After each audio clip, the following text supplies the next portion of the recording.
Hello everybody, this is Victor from VStudio, and today I will show you how to create a perfect panorama using one click in Lightroom 2020. Let's begin!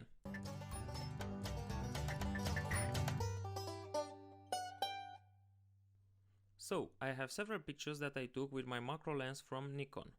In order to have a seamless panorama, make sure that in each frame you have anchor points to the previous photo. This will help you and help Lightroom to create a perfect blending. So we select all the photos, right click, go to photo merge and then panorama.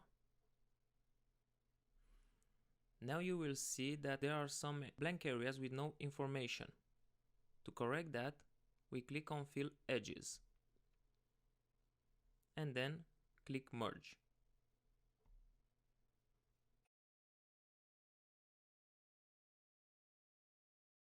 This is the final image.